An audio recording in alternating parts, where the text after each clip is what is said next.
ഒരു സിനിമയുടെ എഡിറ്റർ ആരാണെന്നറിയാത്ത കാലഘട്ടം മുതൽ എഡിറ്ററിൻ്റെ പേരറിഞ്ഞ് പടം കാണാൻ പോകാൻ വഴികാട്ടിയായ നമ്മുടെ എല്ലാവരെയും സ്വന്തം ഷമീർ മുഹമ്മദാണ് എന്നോടൊപ്പം. ഇക്ക നമസ്കാരം.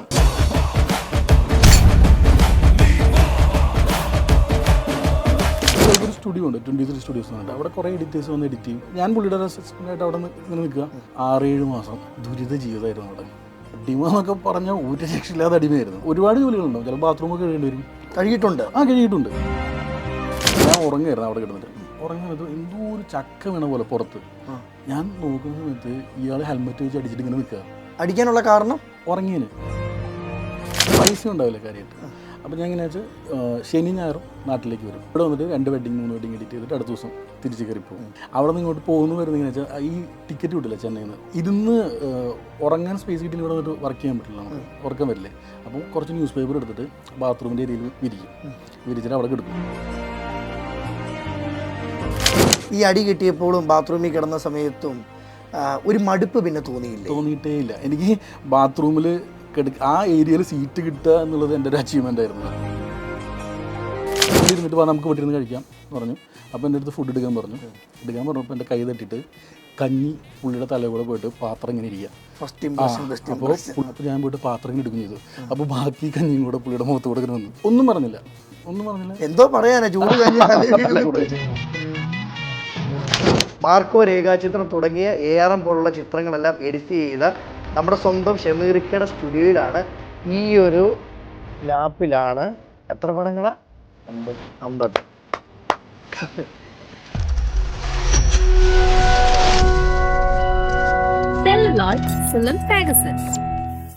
എല്ലാവർക്കും നമസ്കാരം. ഞാൻ അജിൻ വർഗീസ്. സെല്ലുലോഡിൻ്റെ മറ്റൊരു എപ്പിസോഡിലേക്ക് അവർക്ക് സ്വാഗതം. ഒരു സിനിമയുടെ എഡിറ്റർ ആരാണെന്നറിയാത്ത കാലഘട്ടം മുതൽ എഡിറ്ററിൻ്റെ പേരറിഞ്ഞ് പടം കാണാൻ പോകാൻ വഴികാട്ടിയായ നമ്മുടെ എല്ലാവരെയും സ്വന്തം ഷമീർ മുഹമ്മദാണ് എന്നോടൊപ്പം. ഇക്ക നമസ്കാരം. ഇക്ക ചാർലി മുതൽ മാർക്കോ വരെ എന്നാ ഇക്ക ചെയ്തു വെച്ചേക്കുന്നത്? ആദ്യം പറഞ്ഞപ്പോഴത്തന്നെ രേഖാചിത്രം ഇക്ക ഇനി ഞങ്ങൾക്ക് അറിയേണ്ട തൃശ്ശൂരുകാരനല്ലേ? അതെ, തൃശ്ശൂരുകാരനിലെ ഒരു എഡിറ്ററിനെ ഇത്രയും ആളുകളിലേക്ക് എത്തിച്ചത് എങ്ങനെയാണ് ഷമീർ മുഹമ്മദ് എന്ന ഒരു ബ്രാൻഡിനെ? കുറച്ച് നല്ല പടങ്ങൾ എന്തോ ഭാഗ്യം കൊണ്ട് കിട്ടി. പടങ്ങൾ ആൾക്കാരിലേക്ക് ഞാൻ എത്തുന്നത് ഞാൻ ചെയ്യുന്ന പടങ്ങളിലൂടെയാണ്. ഓക്കെ. അപ്പോൾ ഞാനിപ്പോൾ പുറത്തു പോകുമ്പോൾ ആൾക്കാർ കൂടുതലും സംസാരിച്ചിട്ടുള്ള അങ്കമാലി ഡയറീസിനെ പറ്റിയിട്ട്. എൻ്റെ 3ാമത്തെ പടമായിരുന്നു. എത്രയൊക്കെ പടങ്ങൾ ഇപ്പോൾ ചെയ്തിട്ടുണ്ട് പേര് പറയാനാണെങ്കിൽ? ഇപ്പോൾ നടക്കുന്ന 50ാമത്തെ പടം. നരിവേട്ട. ഇപ്പോൾ ഞാൻ എഡിറ്റ് ചെയ്തുകൊണ്ടിരിക്കുന്ന 50ാമത്തെ. ഓക്കെ. അതിനു മുമ്പ് സ്പോട്ട് എഡിറ്ററായിട്ട് മൊയ്തീൻ എന്ന് പറഞ്ഞാൽ വർക്ക് ചെയ്തിട്ടുണ്ടായിരുന്നു. അത് ഗ്രാൻഡ് മാസ്റ്റർ തൊട്ട് അത് കുറേ പടങ്ങളുണ്ട്. അതും ഒരു 10-25-30 പടം. ഈ ചാർലിയിലേക്ക് എത്തപ്പെടുന്നത് എങ്ങനെയാണ്? ചാർലിയിലേക്ക് ജോമോൻ ക്യാമറമാൻ ഉണ്ടല്ലോ, ജോമോനും ജോജി ചേട്ടനും അടിഞ്ഞൻ്റെ അടുത്ത് തന്നെ പറ്റി പറഞ്ഞു. ഞാൻ അതിൻ്റെ സ്പോട്ട് എഡിറ്ററായിരുന്നു ചാർലിയിൽ. അങ്ങനെ എഡിറ്റ് ചെയ്തു. എൻ്റെ അടുത്ത് ആദ്യമൊന്നും അവർ പറഞ്ഞില്ലായിരുന്നു. എഡിറ്റ് ചെയ്ത് ഒരു 10-20 ദിവസം കഴിഞ്ഞപ്പോൾ മാറ്റി ചേട്ടൻ ചോദിച്ചു, നീ തന്നെ ഇത് എഡിറ്റ് ചെയ്യാൻ പറ്റുമെന്ന് ചോദിച്ചു. എഡിറ്റ് ചെയ്ത അപ്പോൾ ആ സമയത്ത് എനിക്ക് അത്രയും ഒരു ധൈര്യമൊന്നുമില്ല. മഹേഷ് ഏട്ടൻ എന്നെ വിളിച്ചിട്ട് പറഞ്ഞു, എടാ നീ നല്ല സിനിമയാണ്, എനിക്ക് അതിൻ്റെ കഥ അറിയാം, ഞാൻ ചെയ്യേണ്ടായിരുന്നു, ഞാൻ ഡയറക്റ്റ് ചെയ്യാൻ പോവാം, അപ്പോൾ നീ എനിക്ക് എന്തെങ്കിലും സഹായം വേണമെങ്കിൽ ഞാൻ ചെയ്യാം. അങ്ങനെ ആ ഒരു ധൈര്യത്തിൽ അങ്ങോട്ട് കയറി ചെയ്ത. ഇപ്പം ധൈര്യത്തിൻ്റെ കേസ് പറഞ്ഞപ്പോളേ, ചാർലി പോലൊരു പടം തുടക്ക സമയത്ത് നമ്മളെ തേടി വരുന്ന സമയത്ത് നമുക്ക് എന്താണല്ലോ ഒരു പേടി കാണും. ഇതെന്തായിത്തീരും, നമുക്ക് കിട്ടിയൊരു ഫസ്റ്റ് പ്രൊഡക്റ്റാണ്. ആ ഒരു പേടിയെ മാറ്റി അതിലോട്ട് വന്നൊരു ധൈര്യം എങ്ങനെയായിരുന്നു? ഞാൻ ചെയ്യുന്ന പടത്തിൻ്റെ ഡയറക്ടറിൻ്റെ കഴിഞ്ഞ 2 പടം സൂപ്പർ ഹിറ്റായിരുന്നു. ഓക്കെ. ഞാൻ എന്തായാലും എന്നെ ഗൈഡ് ചെയ്യുന്ന പുള്ളിയാണല്ലോ. അപ്പോൾ ഞാൻ അയാളെ ട്രസ്റ്റ് ചെയ്യുന്നു. പിന്നെ അതിൻ്റെ ക്യാമറാമാൻ, ലീഡിങ് ആയിട്ടുള്ള ക്യാമറാമാൻ, മ്യൂസിക് ഡയറക്ടർ അടിപൊളിയാണ്. സോ ഒരു സിനിമയുടെ ഫൈനൽ ഔട്ട് ഇതെല്ലാം കൂടിയിട്ടാണല്ലോ വരുന്നത്. ഓക്കെ. അപ്പോൾ ഞാൻ മാത്രം കുറച്ച് പ്രശ്നമായാലും ബാക്കിയുള്ള ഏരിയയൊക്കെ വെച്ച് മാനേജ് ചെയ്യുന്നുള്ളൊരു ധൈര്യം. പക്ഷേ അത് നല്ല രീതിയിൽ വന്നു ചാർലി. ആദ്യത്തെ എഡിറ്റിങ്ങിനെ പറ്റിയിട്ട് അത്യാവശ്യം ആൾക്കാരൊക്കെ സംസാരിക്കുകയും പരിപാടിയൊക്കെ ചെയ്തായിരുന്നു. എത്ര ഷോട്ടുകൾ സിനിമയിലെടുത്താലും ആസ് എ എഡിറ്ററിൻ്റെ ഭാഗത്തോട്ട് വരുമ്പോൾ ഏത് പോർഷനും കളയാം. ഓക്കെ. അങ്ങനെ ഒരുപാട് പോർഷൻസ് വന്ന സമയത്ത് ഒരുപാട് കഷ്ടപ്പെട്ടെടുത്ത ഷൂട്ടുകൾ സീൻസുകളും കാണുമല്ലോ. അങ്ങനെ ഏതെങ്കിലും നഷ്ടപ്പെട്ടിട്ട് അല്ലെങ്കിൽ പോർഷൻ വേണ്ടെന്ന് പറഞ്ഞതുണ്ടോ സിനിമകളിൽ? ഒരുപാട് എല്ലാ സിനിമകളിലും എന്താ കാര്യം വെച്ചാൽ നമുക്ക് ഒരിക്കലും ഇപ്പോൾ നമ്മൾ തിയേറ്ററിൽ കാണുന്നത് 2.25 മണിക്കൂർ സിനിമയാണെങ്കിൽ ഒരിക്കലും നമുക്ക് അങ്ങനെ ഷൂട്ട് ചെയ്തിട്ട് വരാൻ പറ്റില്ല. അങ്ങനെ എടുത്തു വെക്കാൻ പറ്റത്തില്ല. അതിൻ്റെ ഇരട്ടി ഉണ്ടാവും.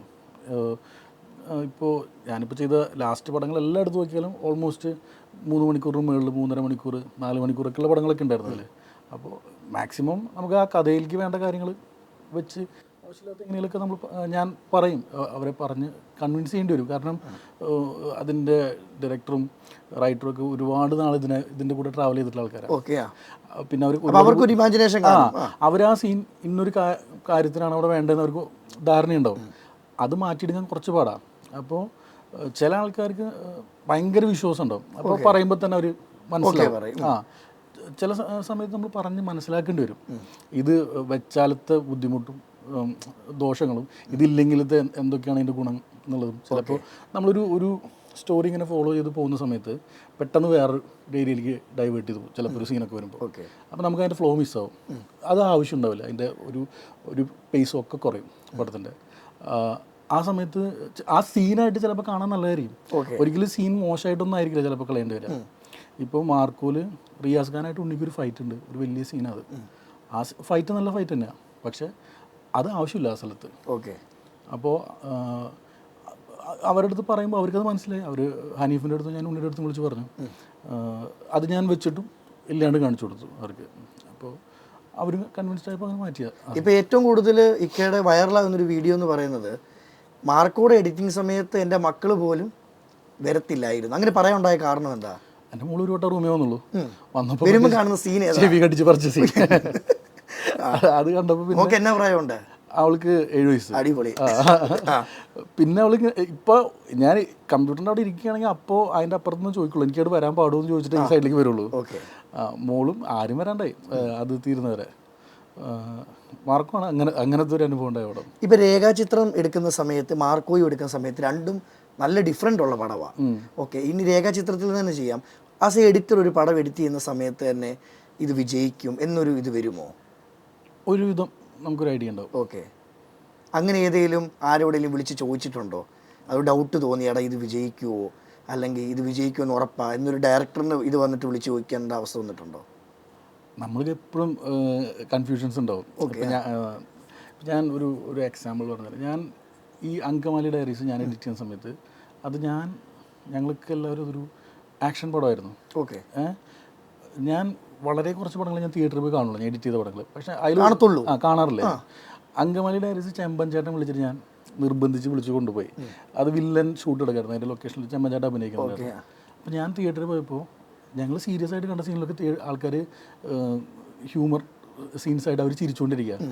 അപ്പോൾ നമുക്കറിയില്ല അങ്ങനത്തെ പല സീൻസും. ഇപ്പോൾ അജഗജാന്തരം എഡിറ്റ് ചെയ്യുന്ന സമയത്ത്, അജഗജാന്തരമല്ല, സ്വാതന്ത്ര്യ അർദ്ധരാത്രിയിൽ ഞാൻ അതും തിയേറ്ററിൽ പോയി കണ്ടിട്ടുണ്ട്. വിനായകൻ ബസ്സിൽ നിന്ന് ഇറങ്ങുമ്പോൾ കൈയടിയാണ്. ഞങ്ങൾക്ക് ആർക്കും അറിയില്ല, എനിക്കും അറിയില്ല, ടിനുവിനും അറിയില്ലായിരുന്നു അങ്ങനത്തെ ഒരു സീൻ അവിടെ കൈയടി കിട്ടുന്നുള്ളത്. വെറുതെ വിനായകൻ ബസ്സിൽ നിന്ന് വരുന്നു, ഇറങ്ങുന്നു, വലിയ ക്ലാപ്സ് ആയിരുന്നു തിയേറ്ററിൽ. അപ്പോൾ അങ്ങനെ പല സമയത്തും നമ്മൾ പ്രതീക്ഷിക്കാത്ത റെസ്പോൺസ് തിയേറ്ററിൽ ഉണ്ടാവാറുണ്ട്. ഞാൻ തിയേറ്ററിൽ പോയി കാണാത്തതിൻ്റെ റീസൺ എന്താ വെച്ചാൽ എനിക്ക് കണ്ടു കഴിഞ്ഞാൽ ഞാൻ ചെയ്ത് ശരിയായില്ലെന്ന് എനിക്ക് തോന്നും എപ്പോഴും.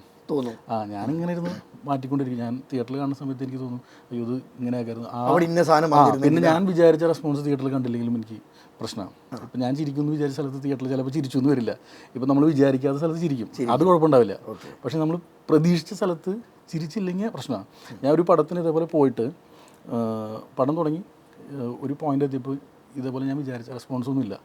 ഞാൻ അവിടെ നിന്ന് ഇറങ്ങി നടന്നു, കുറേ ദൂരം നടന്നിട്ട് ഷോ തീരുന്നവരെ ഒരു മാളിൽ കയറിയിട്ട് അവിടെ മറ്റേ ചെയറില്ലേ മറ്റേ മസാജ് അതിലിങ്ങനെ പൈസ കൊടുത്ത് മസാജ് അവിടെ നിന്ന് വിളിച്ചുകൊണ്ടിരുന്നു, അവിടെ ചിരിച്ചു ഇവിടെ ചിരിച്ചു നോക്കിയിട്ട്. അതുകൊണ്ട് ഞാൻ ഇപ്പോൾ പോക്കുന്നില്ല. ആ ഷോ തീരുന്നവരെ ഞാൻ എങ്ങനെയും ആദ്യത്തെ ഷോ തീരുന്നവരെ ഞാൻ എങ്ങനെയും മൈൻഡ് ഡൈവേർട്ട് ചെയ്ത് എന്തെങ്കിലും പരിപാടിയൊക്കെ ചെയ്തുകൊണ്ടിരിക്കും. അപ്പോൾ നമുക്കിനി പടം കാണണമെങ്കിൽ പ്രേക്ഷകരെ നമ്മളിപ്പോൾ തിയേറ്ററിൽ തന്നെ ഇരിക്കുന്നത് കേട്ടോ, ഇവിടെ നിന്ന് തന്നെ പടം കാണുന്നത്. ഇനി ഞങ്ങൾക്ക് അറിയേണ്ടത്, ഇപ്പോൾ എല്ലാവരും ഒറ്റ പേര് പറയുന്ന എഡിറ്റർ ഇക്കയുടെ ജീവിതത്തിന് ഇപ്പം എല്ലാവരും ഇക്കയൊരു എഡിറ്ററാണ്, ഒരുപാട് ചിത്രങ്ങൾ നമുക്ക് വേണ്ടി സമ്മാനിച്ചു എന്ന് പറയുമ്പോഴും ഒരു തുടക്ക കാലഘട്ടമുണ്ട്. ആ ഒരു കാലഘട്ടം ഞങ്ങൾക്ക് അറിയണം. സിനിമയിൽ വന്നതാണോ അതോ സിനിമയിൽ വരുന്നതും എഡിറ്റിങ്ങിലോട്ട് വരുന്നതോ അല്ലേ എഡിറ്റിങ്ങിലോട്ടൊരു ഇഷ്ടം തോന്നുന്നതും? ഞാൻ എഡിറ്റിങ്ങിൽ മറ്റേ ഗ്രാജുവലി വന്നത്. ഞാൻ സത്യം പറഞ്ഞ എഡിറ്റിംഗ് ഇതാണെന്ന് പ്രോസസ്സൊന്നും ഒന്നും അറിയില്ല. ഇപ്പം എൻ്റെ അടുത്ത് എഡിറ്റിംഗ് പഠിക്കാൻ വരുന്ന ആൾക്കാരുണ്ട്, അവർ എഡിറ്റിംഗ് കണ്ട് എഡിറ്റ് ചെയ്യണം എന്ന് വിചാരിച്ച് വന്നിട്ടില്ല. ഞാൻ എൻ്റെ ഒരു ഫ്രണ്ട് അനിമേഷൻ പഠിക്കാൻ പോയപ്പോൾ അവൻ്റെ കൂടെ അവൻ പോകുന്നത് നല്ല കാര്യമാവും എന്ന് വിചാരിച്ചിട്ട് അവൻ്റെ കൂടെ പോകുന്നു. ഓക്കെ. അവൻ ഒരു പോയിന്റ് എത്തിയപ്പോൾ അവനത് നിർത്തി വേറെ എഡിറ്റിംഗ് പഠിക്കാൻ പോയി. അപ്പോൾ ഞാൻ ഇത് നിർത്തി ഞാനും എഡിറ്റിംഗ് പഠിക്കാൻ പോയി. അപ്പോൾ അവൻ NFDCയിൽ ചേരാൻ നോക്കി. ഞാൻ ചെല്ലുമ്പോഴേക്കും അതിൻ്റെ ഡേറ്റ് തീർന്നു.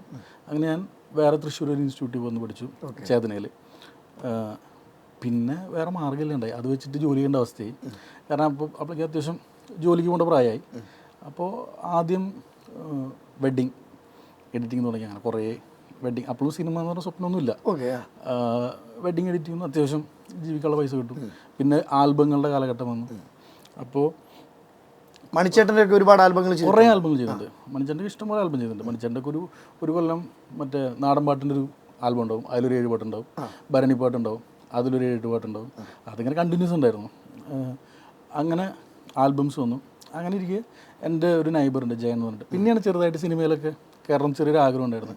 അപ്പോൾ ജയൻ ചേട്ടൻ്റെ അടുത്ത് ഞാൻ ചോദിച്ചു, എങ്ങനെയെങ്കിലും എന്തെങ്കിലുമൊക്കെ ചാൻസ് ഉണ്ടോ എന്നൊക്കെ ചോദിക്കാറുണ്ട്. അങ്ങനെ ഒരു ദിവസം ജയൻ ചേട്ടൻ വിളിച്ചിട്ട് പറഞ്ഞു, കളക്ടർ എന്ന് പറഞ്ഞ സിനിമയിൽ ഒരു തമിഴ് എഡിറ്ററുള്ളത്, പുള്ളിക്ക് മലയാളം പറഞ്ഞു കൊടുക്കാൻ വേണ്ടിയിട്ട് ഒന്ന് നീ ഹെൽപ്പ് ചെയ്യാൻ വേണ്ടി വരാൻ ചോദിച്ചു. അപ്പോൾ ഞാൻ ഭയങ്കര സന്തോഷത്തിൽ ചെന്ന് ഫസ്റ്റ് ഡേ പുള്ളിയുടെ റൂമിൽ ചെന്നിട്ട് ഞാൻ അന്നത്തെ ദിവസം തന്നെ കരിയർ അവസാനിക്കേണ്ടായിരുന്നു. കാരണം പുള്ളി ഇങ്ങനെ നിലത്തിരിക്കുക, ഭയങ്കര സൈസുള്ള ഒരാളാണ്, എഡിറ്റർ അരുൺ എന്ന പുള്ളിയുടെ പേര്. അപ്പോൾ മുകളിലൊരു ഇതിൽ ഫുഡ് ഇരിക്കുന്നത്, നമുക്കിങ്ങനെ തട്ടായിട്ട് വരുമല്ലോ സിനിമ സെറ്റിലെ ഫുഡ്. അപ്പോൾ പുള്ളി ഇരുന്നിട്ട് നമുക്ക് വീട്ടിൽ നിന്ന് കഴിക്കാം എന്ന് പറഞ്ഞു. അപ്പോൾ എൻ്റെ അടുത്ത് ഫുഡ് എടുക്കാൻ പറഞ്ഞപ്പോൾ എൻ്റെ കൈ തട്ടിയിട്ട് കഞ്ഞി പുള്ളിയുടെ തലയിൽ കൂടെ പോയിട്ട് പാത്രം ഇങ്ങനെ ഇരിക്കുക. അപ്പോൾ പുള്ളി നിന്നിട്ട് ഇങ്ങനെ ഇരിക്കുക, ധ്യാനിച്ചിരിക്കുന്ന പോലെ. അപ്പോൾ എനിക്ക് എന്താ ചെയ്യണമെന്ന് അറിയില്ല. അപ്പോൾ ഞാൻ പാത്രം പുള്ളി എടുക്കുന്നില്ല. അപ്പോൾ ഞാൻ പോയിട്ട് പാത്രം ഇങ്ങനെ എടുക്കുകയും ചെയ്തു. അപ്പോൾ ബാക്കി കഞ്ഞിയും കൂടെ പുള്ളിയുടെ മുഖത്ത് കൂടെ ഇങ്ങനെ വന്നു. പുള്ളി കുറേ നേരം ഇങ്ങനെ ഇരുന്നു. അത് കഴിഞ്ഞ് ഒന്നും പറഞ്ഞില്ല. എന്തോ പറയാനാ, ചൂട് എന്തോ പറയാനാ. അപ്പോൾ ഞാൻ വിചാരിച്ചു വളരെ നല്ല മനുഷ്യനാണ്. അങ്ങനെ പുള്ളിയുടെ കൂടെ കയറി. കുറച്ച് കാലം കഴിഞ്ഞിട്ട് ഈ പുള്ളി ആ പടം കഴിഞ്ഞിട്ട് പോയി. പുള്ളി ഒരു തമിഴ് പടം ചെയ്യാനുള്ളൊരു പരിപാടി ഉണ്ടായിരുന്നു. അപ്പോഴും കഞ്ഞിയുടെ പിന്നെ ഒന്നും പറഞ്ഞിട്ടില്ല, അതിനെ പറ്റിയൊന്നും പറഞ്ഞു. ഞാൻ കണ്ടിട്ടുള്ള വളരെ ഏറ്റവും നല്ല മനുഷ്യൻ. അങ്ങനെ ഈ പുള്ളി ചെന്നൈക്ക് പോയ സമയത്ത് അങ്ങോട്ട് വിളിച്ചു തന്നെ, പുള്ളിയുടെ അസിസ്റ്റൻ്റായിട്ട് വർക്ക് ചെയ്യാൻ വേണ്ടിയിട്ട്. അങ്ങനെ ഞാൻ ചെല്ലുന്നു. ആദ്യത്തെ ദിവസത്തെ, കാരണം ഞാൻ അത്രയും എന്താ പറയുക, ഇത്രയും നല്ല, ഞാനാണെങ്കിൽ ചിലപ്പോൾ പിടിച്ചിരിക്കും. അതെ. അപ്പോൾ അതേപോലത്തെ ഒരാളുടെ അടുത്ത് ഞാൻ പോകുന്നത്, ഞാൻ പുറത്ത് പോയി ശീലമില്ല. അങ്ങനെ ഫസ്റ്റ് ഡേ അവിടെ ചെല്ലുന്നു. രാത്രിയായപ്പോൾ പുള്ളി പറഞ്ഞു സിഗരറ്റ് വാങ്ങിച്ചിട്ട് വരാൻ പറഞ്ഞു. എൻ്റെ അടുത്ത് എനിക്ക് ചെന്നൈ ഒന്നും അങ്ങനെ പരിചയമൊന്നുമില്ല. അങ്ങനെ ഞാൻ സിഗരറ്റ് വാങ്ങാൻ പോയി, തിരിച്ചു വന്നു. ബെല്ലടിച്ചിട്ട് ഡോർ തുറക്കുന്നില്ല. അങ്ങനെ 9 മണി കഴിഞ്ഞു, 10 മണി കഴിഞ്ഞു, 12 മണിയായിട്ട് ഞാൻ ബെല്ലടിച്ചിട്ട് തുറക്കാനായിട്ട് ഞാനങ്ങനെ ഇരിക്കുക. കുറേ കഴിഞ്ഞ് വന്നപ്പോൾ വേറൊരാൾ വന്നു. അയാളും ബെല്ലടിച്ചു, തുറക്കുന്നില്ല. പുള്ളി ഒരു എഡിറ്ററാണ്, ഇപ്പോൾ ഇവിടുത്തെ വലിയ വലിയ പടങ്ങളൊക്കെ ചെയ്യുന്ന എഡിറ്ററാണ് വന്ന ആൾ. അങ്ങനെ അയാൾ ഫോൺ ചെയ്തപ്പോൾ ഇങ്ങൊരു കൂളായിട്ട് വന്ന് വാല് കൊടുന്നു, ഒന്നും അറിയാത്ത പോലെ അകത്ത് കയറി. അപ്പോൾ എനിക്ക് എന്തോ ഒരു പന്തികേട് ഉണ്ടായിരുന്നു. പിന്നെ ഒരു 6-7 മാസം ദുരിത ജീവിതമായിരുന്നു അവിടെ. ഒരു അടിമയായിരുന്നു. അടിമ എന്നൊക്കെ പറഞ്ഞാൽ ഒരു രക്ഷയില്ലാതെ അടിമയായിരുന്നു. കാരണം അവിടെ ഒരു പട്ടിയുണ്ട്, മൈലോ എന്ന് പറഞ്ഞിട്ട്. അപ്പോൾ ഞാൻ ഈ പട്ടീനൊക്കെ നന്നായി സ്നേഹിച്ചാലേ ഇയാൾ നമ്മളെ നന്നായി നോക്കുകയുള്ളൂ, അല്ലെങ്കിൽ ഇയാൾ ടോർച്ചർ ചെയ്യും. അപ്പോൾ ഞാൻ പകൽ ഈ പട്ടീനൊക്കെ നന്നായി സ്നേഹിക്കും. ഇത് ഞാൻ കെടുക്കുന്നത് എങ്ങനെയാണെന്ന് വെച്ചാൽ ഒരു ഹോളിലാണ് അവിടെ. അപ്പോൾ അവിടെ മുരുകൻ എന്നൊക്കെ പറഞ്ഞൊരു അസിസ്റ്റൻ്റ് ഉണ്ട് പുള്ളിയുടെ. ഞാനും മുരുകനും കൂടെ ഈ ഹോളിൽ എടുക്കും. അപ്പോൾ ഈ പകൽ ഈ പട്ടീനെ സ്നേഹിച്ചുകൊണ്ട് പട്ടി രാത്രി നമ്മൾ ഉറങ്ങുമ്പോൾ നമ്മളെ സ്നേഹിക്കും. നന്നായി ഉറങ്ങി വരും, ഒറ്റ നിൽക്കാം ഇവിടെ നിന്നിട്ട്. അപ്പോൾ നമ്മൾ എണീക്കും. പക്ഷേ പട്ടീനൊന്നും ചെയ്യാൻ പാടില്ല, എന്തെങ്കിലും ചെയ്ത് കഴിഞ്ഞാൽ ഇയാൾ പ്രശ്നമാകും. അങ്ങനെ അതൊരു ഒരു സ്റ്റേജ് കഴിഞ്ഞപ്പോൾ ഞാൻ ഒരു ദിവസം അവിടെ എങ്ങനെ വെച്ചാൽ ഈ സെക്കൻഡ് സൺഡേ വർക്ക് ചെയ്യാൻ പാടില്ല. അങ്ങനെ സെക്കൻഡ് സൺഡേ നമുക്ക് പ്രത്യേകിച്ച് പണിയൊന്നുമില്ല. അങ്ങനെ ഞാൻ ഒരു ദിവസം കിടന്ന് ഉറങ്ങുമായിരുന്നു. പക്ഷെ അവിടെ പോയതിന് ഗുണം ഉണ്ടായെന്ന് വെച്ചാൽ ഞാൻ സിനിമകൾ കണ്ടു തുടങ്ങിയത് അവിടെ നിന്നാണ് ഒരുപാട്. കാരണം അതുവരെ അങ്ങനെ ഇല്ലില്ല, ഇത്രയും ഈ പല പുറത്തത്തെ ഭാഷയിലത്തെ സിനിമകളൊന്നും ഞാൻ കണ്ടിട്ടില്ല. അപ്പോൾ ഈ പുള്ളി ഇവർക്കധികം പടങ്ങളും ഇല്ല. പക്ഷേ ഇയാൾക്കൊരു സ്റ്റുഡിയോ ഉണ്ട്, 23 സ്റ്റുഡിയോസ് എന്നുണ്ട്. അവിടെ കുറേ എഡിറ്റേഴ്സ് വന്ന് എഡിറ്റ് ചെയ്യും. അപ്പോൾ ഞാൻ പുള്ളിയുടെ അസിസ്റ്റൻ്റായിട്ട് അവിടെ ഇങ്ങനെ നിൽക്കുക. ഒരുപാട് ജോലികളുണ്ടാവും. ചില ബാത്റൂമൊക്കെ കഴുകേണ്ടി വരും. കഴുകിയിട്ടുണ്ട്. കഴുകിയിട്ടുണ്ട്. ഇതായിരിക്കില്ല ക്യാപ്ഷൻ. ബാത്റൂം കഴുകിയ സമീർ മുഖം അല്ല. അങ്ങനെ ആ സമയത്ത് എങ്ങനെയാ വെച്ചാൽ ഞാൻ പൈസ ഉണ്ടാവില്ല കാര്യമായിട്ട്. അപ്പോൾ ഞാൻ എങ്ങനെയാ വെച്ചാൽ ശനി ഞായറും നാട്ടിലേക്ക് വരും. ഇവിടെ വന്നിട്ട് 2 വെഡ്ഡിങ് 3 വെഡ്ഡിങ് എഡിറ്റ് ചെയ്തിട്ട് അടുത്ത ദിവസം തിരിച്ച് കയറി പോകും അങ്ങോട്ട്. അടുത്ത ക്യാപ്ഷൻ തരാം. മറ്റേ അവിടെ നിന്ന് ഇങ്ങോട്ട് പോകുന്നു വരുന്നത് എങ്ങനെയാ വെച്ചാൽ ഈ ടിക്കറ്റ് കിട്ടില്ല ചെന്നൈയിൽ നിന്ന്, സ്പോട്ടിൽ കിട്ടില്ല. അപ്പം ഞാൻ എന്താ ചോദിച്ചാൽ ഇരുന്ന് ഉറങ്ങാൻ സ്പേസ് കിട്ടില്ല, ഇവിടെ വന്നിട്ട് വർക്ക് ചെയ്യാൻ പറ്റില്ല, നമുക്ക് ഉറക്കം വരില്ലേ. അപ്പം കുറച്ച് ന്യൂസ് പേപ്പർ എടുത്തിട്ട് ബാത്റൂമിൻ്റെ ഏരിയയിൽ വിരിച്ചിട്ട് അവിടെ കിടന്നുറങ്ങി ഇവിടെ വരും. 2 വെഡിങ്ങൊക്കെ എഡിറ്റ് ചെയ്തിട്ട് തിരിച്ച് മറ്റേ അടുത്ത ഞായറാഴ്ച രാത്രി തിരിച്ച് കയറിപ്പോവും അങ്ങോട്ട്. ബാത്റൂമിൽ കിടന്നുറങ്ങി? ബാത്റൂമല്ല, ബാത്റൂമിൻ്റെ സൈഡ്. അല്ല, ബാത്റൂം നട്ടിക്കുന്ന ക്യാപ്ഷൻ ഇടരുത്. അപ്പോൾ ഇതിൽ തന്നെ ക്യാപ്ഷൻ ഇടരുത്, ഒരിക്കലും എന്നെ വിശ്വസിക്കുക. അങ്ങനെ ഇത് ഞാൻ ആദ്യമായിട്ട് പറയുന്നത്.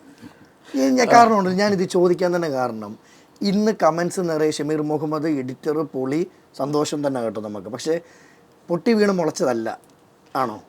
അല്ല അങ്ങനെ ഒരു സെക്കൻഡ് സൺഡേ ഇതേപോലെ തന്നെ ഞാൻ ഉറങ്ങുമായിരുന്നു അവിടെ കിടന്നിട്ട്. ഉറങ്ങുന്ന സമയത്ത് എന്തോ ഒരു ചക്ക വീണ പോലെ പുറത്ത്. ഞാൻ നോക്കുന്ന സമയത്ത് ഇയാൾ ഹെൽമെറ്റ് വെച്ച് അടിച്ചിട്ട് ഇങ്ങനെ നിൽക്കുക. നല്ല വേദന ഉണ്ട്. നമുക്ക് ഉറങ്ങുന്ന സമയത്ത് ഒരു സാധനം അടിയിട്ട് കഴിഞ്ഞാലേ. അടിക്കാനുള്ള കാരണം ഉറങ്ങിയതിന് ഞാൻ മറ്റേ എന്താ പറയുക, സിനിമ കാണുന്നൊരു റൂമുണ്ടല്ലോ, പുള്ളി ഡൗൺലോഡൊക്കെ ചെയ്യുന്നത്, ആ റൂമിൽ കിടന്ന് ഉറങ്ങി. അപ്പോൾ അവിടെ AC ഇട്ടുണ്ടായിരുന്നു. അപ്പോൾ ചെന്നൈയിലത്തെ ചൂടെന്നൊന്നും പറഞ്ഞാൽ ഒരു രക്ഷയില്ല.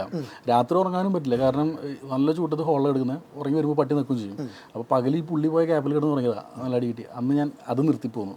അപ്പോൾ ആ സമയത്ത് അവിടെ വേറൊരു അസിസ്റ്റൻ്റ് ഉണ്ടായിരുന്നു, കിഷോർ അല്ല, അവൻ്റെ പേര് ഗണേഷ്. ഗണേഷ് പിന്നീട് എന്നെ വിളിച്ചിട്ട് കിഷോർ എന്ന് പറഞ്ഞ എഡിറ്ററുടെ കൂടെ ഒരു അസിസ്റ്റൻ്റ് വന്നിട്ട് പിന്നെ ഞാൻ വീണ്ടും പോയി അങ്ങോട്ട്. അതാണ് ആടുകളും അങ്ങനത്തെ പടങ്ങളൊക്കെ വർക്ക് ചെയ്ത്. അവിടെ നിന്ന് പിന്നെ തിരിച്ചു വന്ന് ഗ്രാൻഡ് മാസ്റ്റർ, അങ്ങനെ മൊയ്തീൻ വരെ സ്പോട്ട് എഡിറ്റ് ചെയ്തു. ഈ അടിച്ചതിന് ശേഷം എന്തോ സംഭവിച്ചേ? ഞാൻ ഇറങ്ങി പോന്നു. പ്രത്യേകിച്ച് ഒന്നുമില്ല, ഞാൻ അവിടെ നേരെ പോകുന്നു, ഒന്നും പറയാണ്ട്. ഞാൻ ഇടയ്ക്കിടയ്ക്ക് അവിടെ നിന്ന് പോരാൻ നിൽക്കാറുണ്ട്.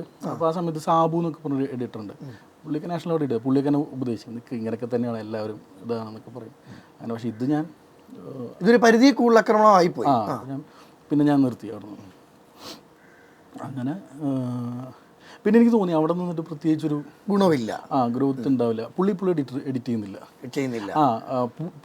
അങ്ങനെ ഒരു പ്രത്യേകത എന്ന് പറഞ്ഞാൽ നമ്മൾ എന്ത് സാധനം ഒരു കമ്പ്യൂട്ടർ കൊടുത്തു കഴിഞ്ഞാൽ പുള്ളി അത് അഴിച്ച് പറിച്ച് 4 പീസാക്കിയിട്ട് തിരിച്ച് അതുപോലെ ഫിറ്റ് ചെയ്ത് തരും നമുക്ക്. പക്ഷേ ഇതിന് വലിയ താല്പര്യമൊന്നുമില്ല, എഡിറ്റിംഗ് പരിപാടി വലിയ. പിന്നെ അവിടെ എന്ത് പേരിലാണ് പോയത്? പുള്ളിക്ക് പടം ഉണ്ടോ എന്ന് വിചാരിച്ചിട്ടാണ് പോകുന്നത്. പക്ഷേ ആ സ്റ്റുഡിയോയിൽ വേറെ പടങ്ങൾ നടക്കുന്നുണ്ട്. ഈ സത്തം പോടാന്നൊക്കെ പറഞ്ഞ പടമൊക്കെ അവിടെ നടക്കുന്നുണ്ടായിരുന്നു. കാരണം അവിടെ എങ്ങനെയാ വെച്ചാൽ എല്ലാ എഡിറ്റേഴ്സിനും സ്റ്റുഡിയോ ഒന്നും ഇല്ല. അപ്പോൾ ഈ സ്റ്റുഡിയോയിൽ വന്നിട്ട് കുറേ പടങ്ങൾ നടക്കുന്നുണ്ട്. 2 എഡിറ്റ് റൂമുണ്ട് അവിടെ, 2-3 എഡിറ്റേഴ്സ് വന്ന് പടങ്ങൾ ചെയ്യും. അത് കഴിഞ്ഞ് ഇതന്നെ മൊയ്തീൻ വരെ സ്പോട്ട് എഡിറ്റ് ചെയ്തു. അതിനുശേഷം ചാർലി എഡിറ്റർ. ഈ അടി കിട്ടിയപ്പോഴും ബാത്റൂമിൽ കിടന്ന സമയത്തും ഒരു മടുപ്പ് പിന്നെ തോന്നിയിട്ടേ ഇല്ല എനിക്ക്. ബാത്റൂമിൽ ആ ഏരിയയിൽ സീറ്റ് കിട്ടുക എന്നുള്ളത് എൻ്റെ ഒരു അച്ചീവ്മെൻ്റ് ആയിരുന്നു ആ സമയത്ത്. അല്ലല്ല, എനിക്കൊരു ബുദ്ധിമുട്ടായിട്ട് തോന്നിയിട്ടില്ല. ഇതൊന്നും ബുദ്ധിമുട്ടായിട്ടല്ല ഞാൻ പറഞ്ഞേട്ടാ. കാരണം എന്താ വെച്ചാൽ എനിക്ക് ആ സ്പേസ് കിട്ടുന്ന തന്നെ വലിയ കാര്യമാണ്. കാരണം അത് കിട്ടി. എൻ്റെ ഒരു കൂട്ടുകാരൻ ആ സമയത്ത്, ഈ അനൂപൻ്റെ അടുത്ത് പറഞ്ഞിട്ട്, ഈ സ്ലീപ്പറിൽ നമ്മൾ ആ സമയത്തൊക്കെ എടുക്കണേ പോകണമെങ്കിൽ ഒരു 200 സംതിങ് രൂപ വേണം. ഇതാകുമ്പോൾ 100 എത്ര വേണ്ടോ, നമ്മൾ രാത്രി പണിയെടുത്താൽ കൂട്ടിയേ പോരെ. അപ്പോൾ ആ കൂലി നമുക്ക് കിട്ടിയത് നമുക്ക് കൂട്ടിയേ പോരെ. എനിക്കത് ഒരു ബുദ്ധിമുട്ടായിട്ട് തോന്നിയിട്ടില്ല ആ സമയത്തൊന്നും. ഇപ്പം പറ്റില്ല. എന്നിട്ട് മൊയ്തീനൊക്കെ ചെയ്യുന്ന സമയത്ത് പിന്നീട് ആൾ വിളിക്കുവല്ലോ ചെയ്തോ? ഞാൻ ഇപ്പം അടുത്ത് വിളിച്ചിട്ടുണ്ടായിരുന്നു.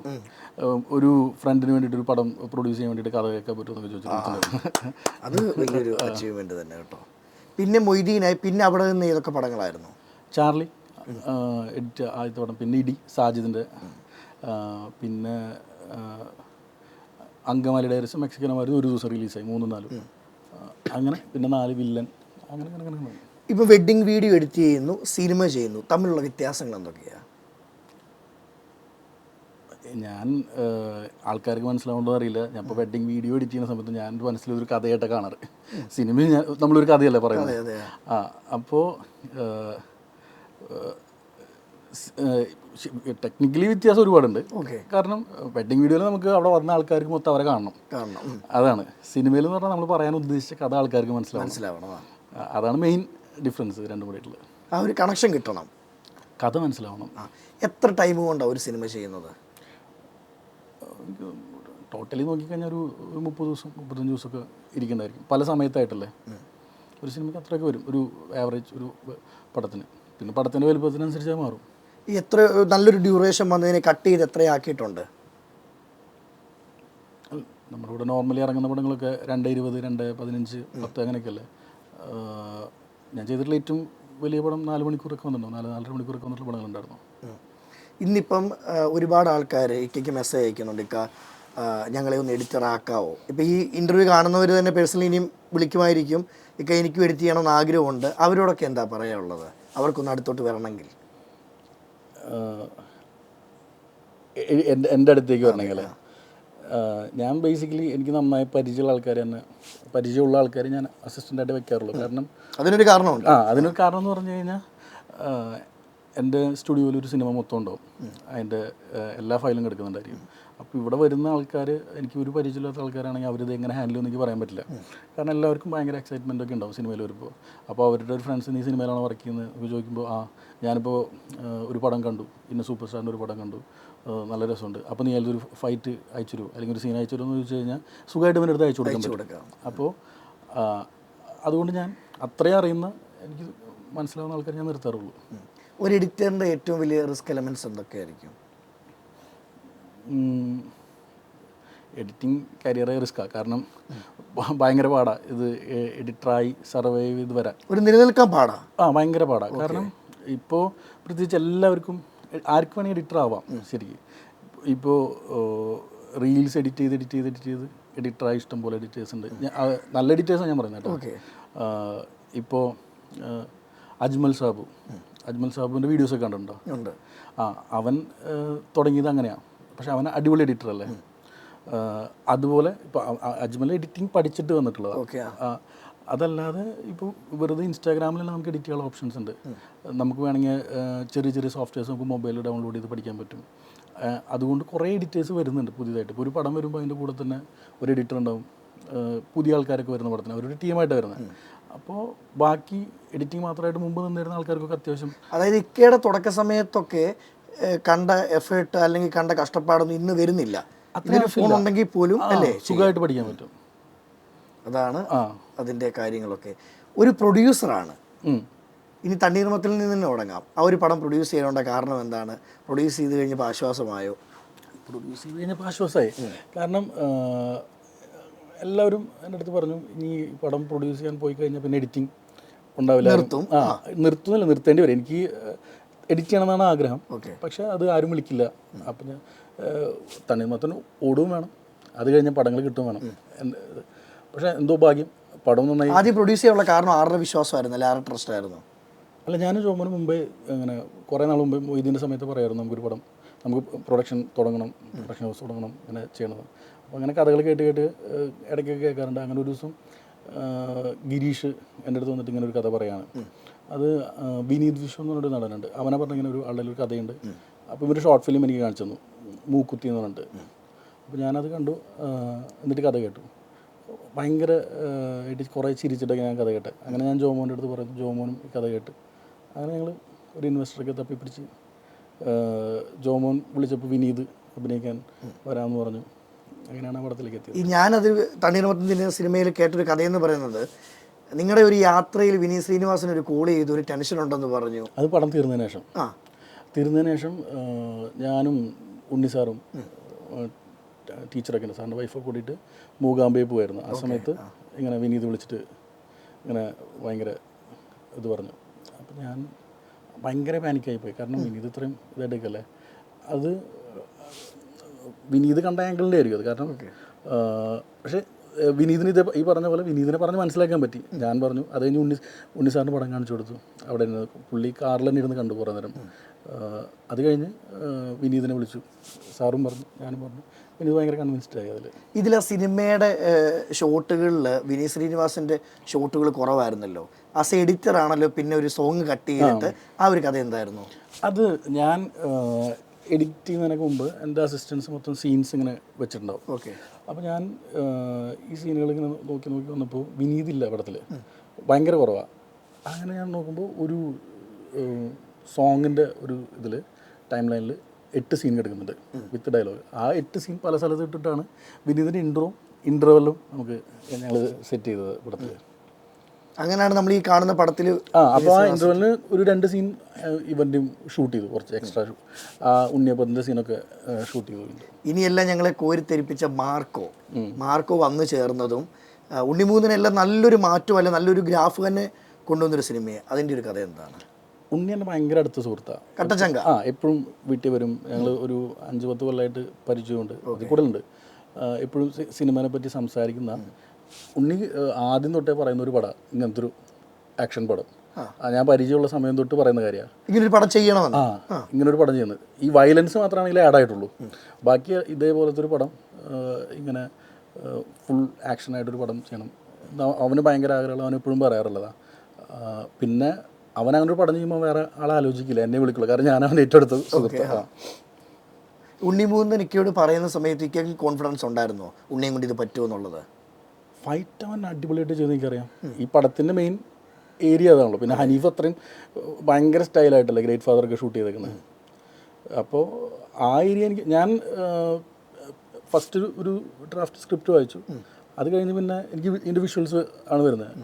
വിഷ്വൽസ് ഭയങ്കര രസമുണ്ടായിരുന്നു. എനിക്ക് കണ്ടപ്പോൾ തന്നെ ഞാൻ ഹനീഫിനെ വിളിച്ചു. അത് കഴിഞ്ഞ് ഉണ്ണിയുടെ അടുത്ത് നിന്ന് സംസാരിച്ചു. ഞാൻ ഇവർ ഫസ്റ്റ് ആ ഫൈറ്റ് കഴിഞ്ഞ ദിവസം തന്നെ എൻ്റെ അടുത്ത് നിന്ന് ആ ഇൻട്രോ ഫൈറ്റ് ഉണ്ട്, അതൊന്ന് എഡിറ്റ് ചെയ്യണമെന്ന് പറഞ്ഞു. പിന്നെ അത് കണ്ട് എല്ലാവർക്കും കാണുന്നവർക്കൊക്കെ ഇഷ്ടമാവുന്നുണ്ട്. ഞാനപ്പോൾ ആരെങ്കിലുമൊക്കെ എൻ്റെ ഫ്രണ്ട്സൊക്കെ വന്നു കഴിഞ്ഞാൽ ചില ആൾക്കാർക്കൊക്കെ കാണിച്ചു കൊടുക്കും. അവർക്കും സാജിദിന് കാണിച്ചു കൊടുത്തായിരുന്നു. എഡിറ്റ് ചെയ്ത് കഴിഞ്ഞ് ഫ്രണ്ട്സിനെ കാണിക്കുമോ? അല്ല, അങ്ങനെ എല്ലാം കാണിക്കില്ല. ഇപ്പോൾ ഇത് ഉണ്ണിയുടെ പടമായതുകൊണ്ട് ഇപ്പോൾ ഞാൻ കാണിച്ചാലോ ഒന്നും പറയില്ല, ഹനീഫ് ഒന്നും പറയില്ല. അതുകൊണ്ട് ഞാൻ സാജിദ് ഒരു ദിവസം വന്നപ്പോൾ ഞാൻ സാജിന് ഈ ഫൈറ്റ് കാണിച്ചു കൊടുത്തു. ഞാൻ സാജിദ് ഭയങ്കര രസമുണ്ടല്ലോ എന്ന് പറഞ്ഞു. ജോഫിനും കാണിച്ചു കൊടുത്തു. ഈ ഒരു മാർക്ക് ഇറങ്ങുന്നതിന് മുമ്പ് ഞാൻ ചാനലിൻ്റെ പേര് പറയുന്നില്ല, ഒരു ഇൻ്റർവ്യൂവിൽ മാർക്കോയെ പറ്റി സംസാരിക്കുന്നു. ഒരുപാട് നെഗറ്റീവ് വരുന്നു. ആ നെഗറ്റീവ് ഇടുന്ന സമയത്തും അറിയാമായിരുന്നു പടം ഇറങ്ങട്ടാ, ട്രെയിലർ ഇറങ്ങിയാൽ മാറുന്ന എനിക്ക് അറിയായിരുന്നു. അത് സംഭവിച്ചു. എനിക്ക് ആകെ ഒരു വിഷമം, ഒരു ഭയം ഉണ്ടായിരുന്നു. എന്താ വെച്ചാൽ സെൻസർ ചെയ്യുമ്പോൾ ഇതെങ്ങാനും കട്ട് ചെയ്ത് പോയി കഴിഞ്ഞ് ഇവരൊക്കെ പറഞ്ഞ് സത്യമായി പോകും. അപ്പോൾ എങ്ങാനും ഞാൻ ഉണ്ണിയുടെ അടുത്ത് പറഞ്ഞൂടാ, എങ്ങനെയെങ്കിലും സെൻസർ ചെയ്യുന്ന സമയത്ത് ഇതൊന്നും കട്ട് ചെയ്യലേ പറഞ്ഞാൽ ഞാൻ ഓൾറെഡി എയറിലാണ്. ശരിക്കും അന്ന് എയറിലാകാനുള്ള കാരണം എന്തുവായിരുന്നു പറഞ്ഞത്? ഞാൻ പറഞ്ഞതെന്ന് വെച്ചാൽ ഞാൻ കണ്ട കൊറിയൻ പടത്തിലൊന്നും ഇത്രയും വയലൻസ് ഇല്ല എന്ന് പറഞ്ഞു. അത് ഞാൻ ഹനീഫിൻ്റെ അടുത്ത് വിളിച്ച് പറഞ്ഞു. ഇത് എഡിറ്റ് ചെയ്ത് കഴിഞ്ഞിട്ട് ഞാൻ പറഞ്ഞു, എടാ ഇത് എന്താണ്, ഞാൻ ഇത്രയും കൊറിയൻ പടങ്ങൾ കണ്ടിട്ട് ഇതിലെല്ലാത്തിലും കൂടി ഇത്രയും വയലൻസ് ഇല്ലല്ലോ എന്ന് ചോദിച്ചു അവൻ്റെ അടുത്ത്. അപ്പോൾ അവൻ ചിരിച്ചു. അത് കഴിഞ്ഞ് ഞാൻ അതേ കാര്യം ഇങ്ങനെ പറഞ്ഞു ഒരു ഇൻ്റർവ്യൂവിൽ പറഞ്ഞു.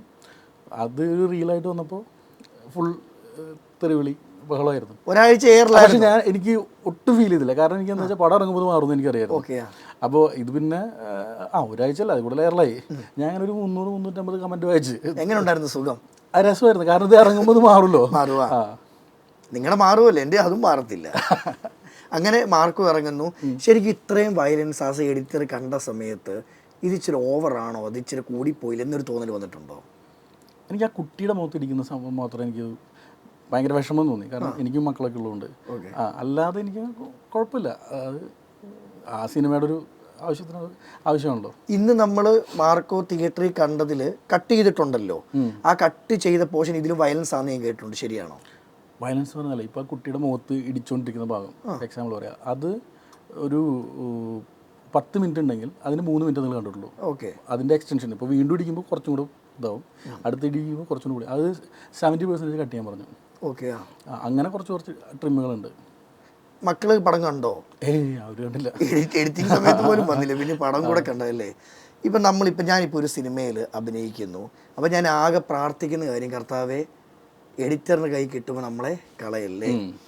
രേഖാചിത്ര സിനിമ ഇറങ്ങിയ സമയത്ത് ആസിഫ് അലി തിയേറ്ററിൽ നിന്ന് വരുന്ന സമയത്ത് ഒരു ചേച്ചി കരയുന്നു, കെട്ടിപ്പിടിക്കുന്നു.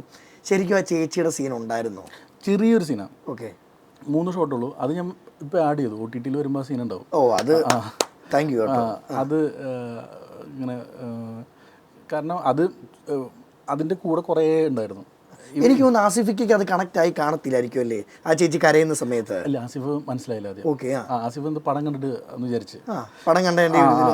പക്ഷേ ഈ ചേച്ചി ഇങ്ങനെ കരഞ്ഞപ്പോൾ അവർക്കൊക്കെ ഭയങ്കര ഇതായി. എന്നിട്ട് ആസിഫൊക്കെ എന്നോട് ചോദിച്ചു, അത് നമുക്ക് തിരിച്ചിടാൻ പറ്റുമോ എന്ന് ചോദിച്ചു. അപ്പോൾ ഞാൻ പറഞ്ഞു ഉറപ്പായിട്ട് നമുക്ക് ഇടാം. എന്തായാലും അവർ ഫാമിലിയായിട്ട് വന്നു ഈ പടം കാണാൻ. കാരണം എന്താ വെച്ചാൽ അവർ ഡബ് ചെയ്തു. അപ്പോൾ ഡബ് ചെയ്തപ്പോൾ അവർ വിചാരിച്ചു ഉറപ്പായിട്ട് ഇത് ഉണ്ടാവുന്നു തിയേറ്ററിൽ. അപ്പോൾ അവർ കുറച്ച് ആൾക്കാരൊക്കെ വിളിച്ചിട്ട് വന്നു. അപ്പോൾ അതാണ് ഉണ്ടായത്. ഇനി ഡബ് ചെയ്യുന്നവർ ഓർത്തോ, ഡബ് ചെയ്യുന്ന പടമാണെങ്കിൽ ഒന്ന് വിളിക്കുക, ഞാനുണ്ടോ. ആസിഫിക്കൊക്കെ എന്ത് പറയുന്നു?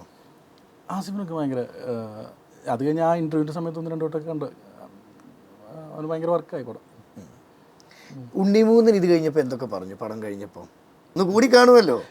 ഇല്ല, കിട്ടിയിട്ടില്ല. ഞങ്ങൾ ഇടയ്ക്ക് വിളിക്കാറുള്ളൂ.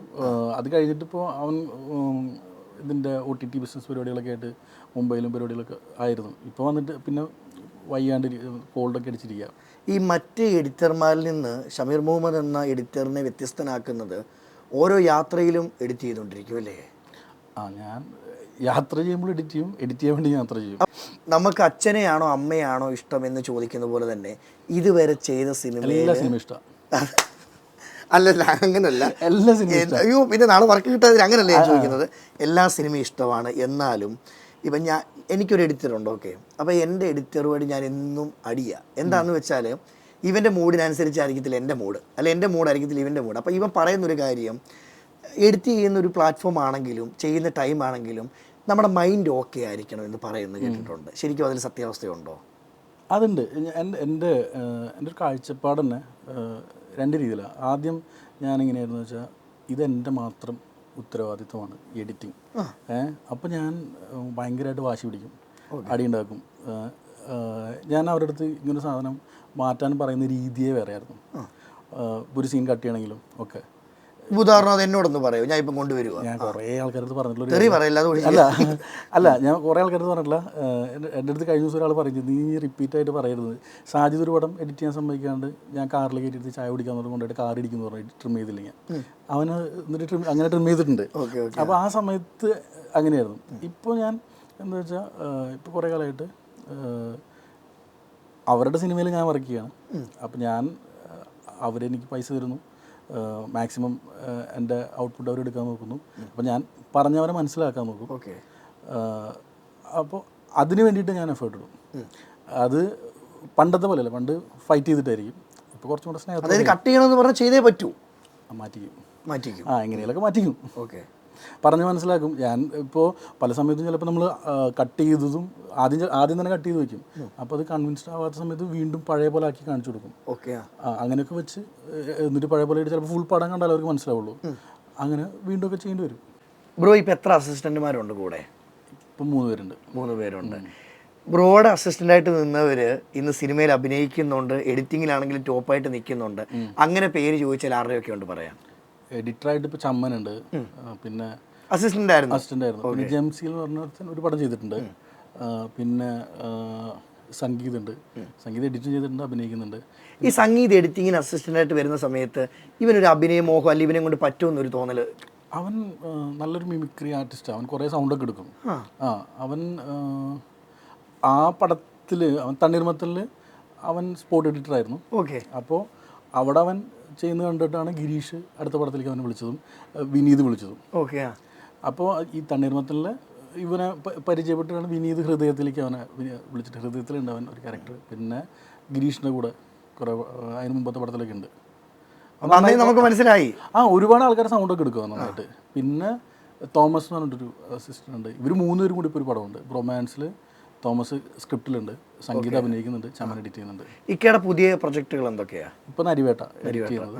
പിന്നെ ആണലി എന്ന് പറഞ്ഞൊരു വെബ് സീരീസ് ഉണ്ട്. പിന്നെ അരുൺ പി ആറിൻ്റെ വെബ് സീരീസ് ഉണ്ട്. ഇപ്പോൾ നടക്കുന്നത്. എന്നെയും എൻ്റെ ക്രൂവിനെ ഏറ്റവും കൂടുതൽ ഞെട്ടിച്ചൊരു കാര്യം, ഷമീറിക്കയുടെ ഇൻ്റർവ്യൂ ആണെന്ന് അറിഞ്ഞ് ഞങ്ങൾ വരുമ്പോൾ ഞങ്ങളുടെ എല്ലാ മൈൻഡിൽ ഈ ഏറമൊക്കെ പടം ചെയ്ത ആ ഒരു സെറ്റപ്പോ അല്ലെ ആ ഒരു സിസ്റ്റം നമുക്കൊന്ന് കാണണമെന്നായിരുന്നു. എൻ്റെ മച്ചാനെ വന്നപ്പോൾ ഞങ്ങൾ കണ്ട കാഴ്ച എന്ന് പറയുന്നത് ഒരു ആപ്പിളിൻ്റെ ലാപ്പാണ്. അതിലാണ് ഇതെല്ലാം പടച്ചു വിട്ടേക്കുന്നത്. ശരിക്കും എനിക്കൊരു സിസ്റ്റമായിട്ടൊക്കെ ചെയ്യണം, അല്ലെങ്കിൽ എനിക്ക് ലാപ്പ് മതി എന്ന് തന്നെ ആയിരുന്നു മൈൻഡിൽ. ഞാൻ തുടങ്ങിയത് കാര്യം നമ്മൾ സ്പോട്ട് എഡിറ്റ് ചെയ്യുന്ന സമയത്ത് ലാപ്ടോപ്പിലല്ല തുടങ്ങിയത്. ഓക്കെ. പിന്നെ ഞാനാണെങ്കിൽ ഒരു സ്ഥലത്ത് ഇരിക്കില്ല. എന്നെ പറ്റി എല്ലാവരും പറയുന്നത് ഞാൻ ഒരു സ്ഥലത്ത് ഇരിക്കില്ല എന്നുള്ളതാണ്. അപ്പോൾ ഇരുന്നുള്ള പരിപാടി ഇല്ല, ഇരിക്കാൻ പറ്റില്ല പെട്ടെന്ന്. ഞാൻ കുറച്ച് ദിവസം വീട്ടിൽ നിന്ന് കഴിഞ്ഞാൽ എനിക്ക് ഇവിടുന്ന് കടയിൽ പോകുന്നു. ഞാൻ ഇപ്പോൾ അതുകൊണ്ട് സൗകര്യം. ഓക്കെ. ഞാൻ ഇതുവരെ ഡെസ്ക്ടോപ്പ് എടുത്തിട്ടില്ല, ഇത്ര നാളായിട്ട് ഇതുവരെ എടുത്തില്ല. ഞാൻ ലാപ്പിൽ തന്നെ ചെയ്യാം. അപ്പോൾ ആ ലാപ്പ് ഞങ്ങളെ ഒന്ന് കാണിക്കണം. അപ്പം ലാപ്പും കാണിക്കണം. നമ്മുടെ ഈ ഫുള്ള് തിയേറ്റർ, നമ്മുടെ വീട് എല്ലാം ഇനിയിപ്പോൾ ഒരു ഹോം ടൂറിലോട്ടാണ് പോകുന്നത്. അപ്പം മച്ചാനെ ഇനി മുന്നോട്ട് അടിപൊളി പടങ്ങളൊക്കെ കേട്ടിട്ട് ഇപ്പോൾ ഉള്ള ഈ ഒരു വൈബിൽ തന്നെ ഇനിയും പോട്ടെ, അടിപൊളി പൊളി മൂഡ്. അപ്പം വലിയ ഉയരങ്ങളിലെത്തട്ടെ. എല്ലാവിധ ആശംസകളും നേരുന്നു. Thank you. ഞാനിപ്പോൾ ഇവിടെ ആയിരിക്കുമെന്നായിരിക്കും നിങ്ങൾ വിചാരിച്ചിരിക്കുന്നത്. വേറെ എങ്ങുമല്ല, മാർക്കോ രേഖാചിത്രം തുടങ്ങിയ ARM പോലുള്ള ചിത്രങ്ങളെല്ലാം എഡിറ്റ് ചെയ്ത നമ്മുടെ സ്വന്തം ഷമീറിക്കയുടെ സ്റ്റുഡിയോയിലാണ്. ഈ സ്റ്റുഡിയോ എങ്ങനെയുണ്ട്, ഈ സ്റ്റുഡിയോയിൽ എന്തൊക്കെ വ്യത്യസ്തതയുണ്ട്, ഈ സിനിമകളെല്ലാം ചെയ്ത സിസ്റ്റം ഏതാണ്, ഇതെല്ലാം നമുക്ക് കാണാം. ഷമീറിക്ക ഏതൊരു പടം ചെയ്തുകൊണ്ടിരിക്കോ. വാ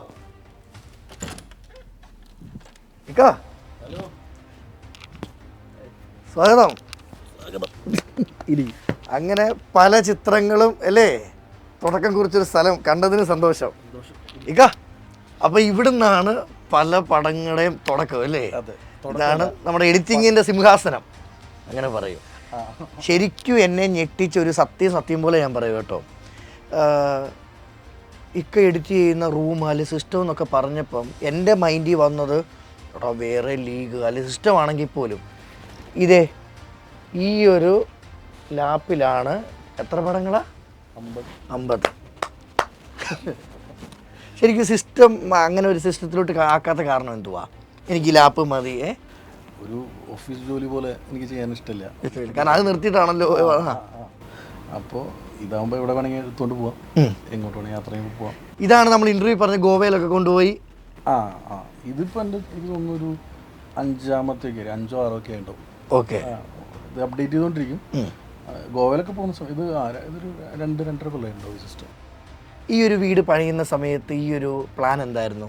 ഇങ്ങനൊരു തിയേറ്ററായിട്ട് മാറ്റണം. ഞാൻ ചാനൽ എഡിറ്റ് ചെയ്യുന്ന സമയത്ത് ഒരു പ്രൊജക്ടർ വാങ്ങിച്ചിട്ടുണ്ടായിരുന്നു. അത് ചുമരുമ്പിൽ അടിച്ച് ഇങ്ങനെ എഡിറ്റ് ചെയ്യും. അത് കഴിഞ്ഞ് പിന്നെ വില്ലനൊക്കെ ആയ സമയത്ത് ഒരു റൂം ജസ്റ്റ് സ്ക്രീനൊക്കെ വെച്ച് സെറ്റ് ചെയ്തു. പിന്നെ ഇവിടെ വീടായി വന്നപ്പോൾ ഞാൻ റൂം പ്രോപ്പറായിട്ട് ഒരു തിയേറ്റർ പോലെ തന്നെ ആക്കിയത്. ഒരു 5 കൊല്ലമായിട്ടുണ്ടാവും. ഞാനിപ്പോൾ ഇരിക്കുന്ന ഈ തിയേറ്ററിൻ്റെ അല്ലെങ്കിൽ തിയേറ്റർ ചെയ്യാൻ കാരണമുള്ള പൈസ അറിഞ്ഞ് നിങ്ങൾ ഞെട്ടുമല്ലേ? എന്തുവാ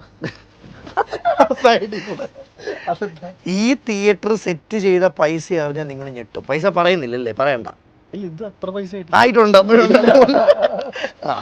ഇതെൻ്റെ ഒരു ഫ്രണ്ടാണ് രാജേഷ് എന്ന് പറഞ്ഞിട്ട്. അവൻ ഇന്റീരിയർ ഡിസൈൻ പരിപാടി ഉണ്ടായിരുന്നു. അപ്പോൾ അവൻ എനിക്കൊരു ഡെമോ പോലെ ചെയ്തു തന്നെ. ശരിക്കും സെറ്റ് കേട്ടോ. നല്ലൊരു മൂഡ്, നല്ലൊരു വൈബും. ഇനി ഇപ്പം ഞങ്ങൾക്ക് കാണിച്ചതാ എങ്ങനെയാണ് ഇവിടെ ഇരുന്ന് ഈ ഒരു ഇരിപ്പ് തന്നെ. ഈ ഒരു ഇരിപ്പല്ല സൗകര്യം. പുറമെ അതിനൊന്നും ഉണ്ടാവില്ല, ചാരിക്കെടുക്കാം. ഓക്കെ ഇക്ക, ഇനി ഇപ്പം പ്രേക്ഷകർക്ക് തിയേറ്റർ കണ്ടു, ഇക്ക ചെയ്യുന്ന സ്ഥലം കണ്ടു. ഇനിയിപ്പോൾ അവർക്ക് അറിയേണ്ടത് ഏത് സിനിമ ഇപ്പം ചെയ്ത രേഖാചിത്രമായിക്കോട്ടെ മാർക്കും ആയിക്കോട്ടെ ഇതിനെപ്പറ്റി ഒന്ന് കാണിച്ചു തന്നെ എടുക്കുന്നത്.